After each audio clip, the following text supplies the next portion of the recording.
The car swerved sharply to one side. My hands immediately pulled the steering wheel back while my foot stayed hard on the brake until the car slowed almost to a stop. A long horn sounded behind us. The car ahead had stopped only a short distance in front of me. The car went completely silent. "Is everyone okay?" I looked to the side, then into the rearview mirror.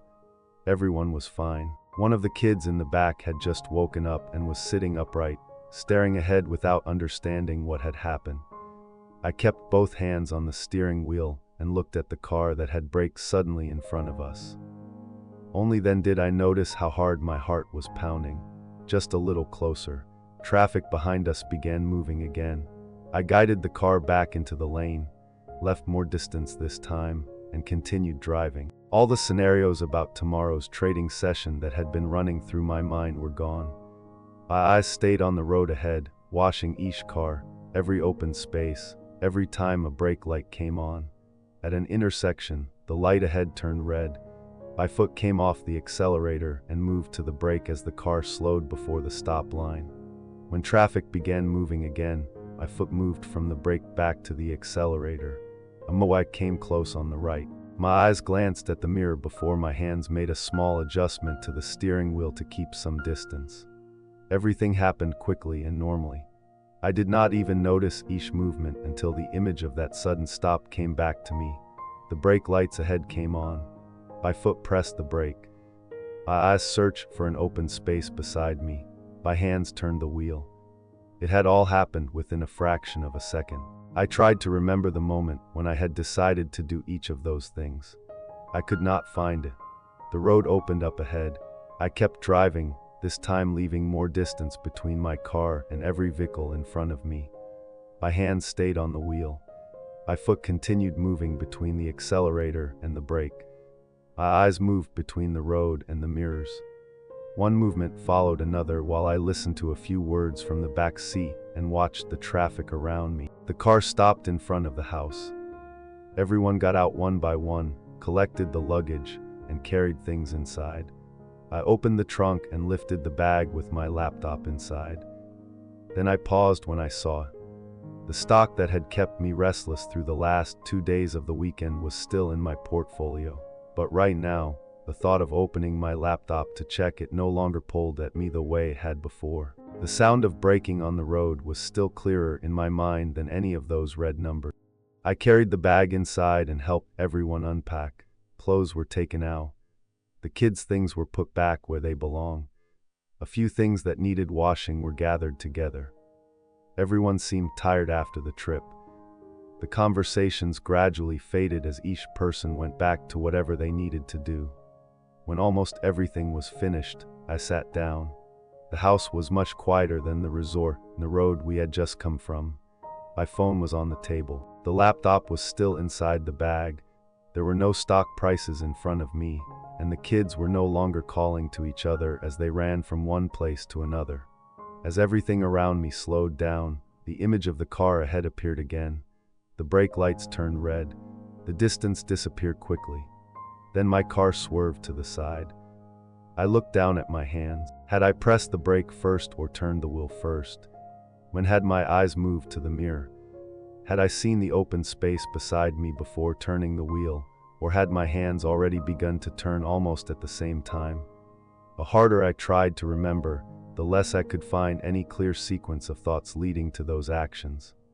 I could not remember any moment when I had told myself to release the accelerator, press the brake, check the mirror, and then turn the wheel. The car ahead had stopped too quickly, and everything I had done happened so fast that there had barely been any room for those thoughts to appear. I remembered the rest of the drive. When the car ahead slowed down, my foot came off the accelerator. When I needed more distance from the motorbike beside me, my eyes moved to the mirror. At the intersection, my foot moved to the brake. The light turned green, and the car moved again. I had done those things throughout the entire drive without stopping to think about what the next movement should be. The phone on the table suddenly lit up. My eyes immediately moved toward it. My hand had already lifted from my knee when I stopped. The screen showed only an ordinary notification. I had not picked up the phone yet, but my hand was already halfway there. My eyes moved from the phone to the hand suspended in front of me. What had just happened felt very different from braking on the road, but there was something about it that caught my attention. The phone lit up, and my hand had already begun to move before I even knew what the notification was. I lowered my hand and got up to get some water. As I entered the room, my hand touched the switch and the light came on almost at the same time. I did not need to look for where the switch was. When I walked out, my hand switched the light off before I stepped through the doorway. Things so small that I would normally never notice suddenly became clearer after what had happened on the road. I sat down again. The phone was still where I had left it. My finger touched the screen, entered the familiar passcode, and the social media app appeared. Each movement followed the next so quickly that only after the screen was open did I realize I had nothing specific I needed to do on the phone. I scrolled through a few posts, then turned the screen off. Not long afterward, my hand reached for the phone again. This time, I looked at my hand before the screen lit up. No one was calling. There was nothing I needed to deal with. I had simply been sitting still for a short while. I put the phone back on the table. The sudden braking on the road appeared in my mind again, but this time, beside it were all the small things I had done since coming home. My hand reaching for the light switch, my finger unlocking the phone, my eyes turning toward the screen when it lit up. They happened so smoothly that without what had happened on the road, I might never have thought about them at all. I had driven enough for my foot to know where to find the brake pedal. My hands knew how to turn the steering wheel. My eyes knew where to look when the open space ahead suddenly disappeared. Things I had repeated countless times were there exactly when I had almost no time left to think. But the phone on the table showed me another side of it. Some things we repeat help us respond when we need them. Others are things we keep doing without ever asking why. I looked at the dark phone screen. Nothing was happening, but I knew that if it lit up, my eyes would probably turn toward it again. If I had a few empty minutes, my hand might pick it up again. Those small actions had appeared so many times throughout a single day that I could rarely remember the moment when I actually decided to do them. I did not know when that had begun, and I did not know how many other things in my day were still happening in the same way.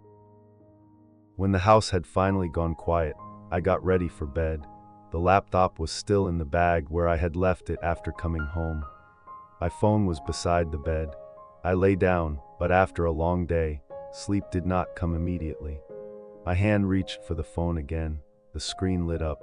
My finger unlocked it and began scrolling through new posts on social media. A few familiar images passed quickly until I stopped at a post from a friend. He was standing beside a piece of land he had just bought. Behind him was an empty plot. Below the photo were a few lines about having just completed the purchase.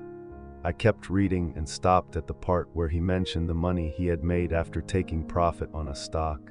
I scrolled back up and looked at the photo again. My friend was still standing there beside the land he had just bought. The line about the profit from the stock was still right below it. I looked at it for a long time. Then a thought appeared. What about me? When will I make as much money as he has?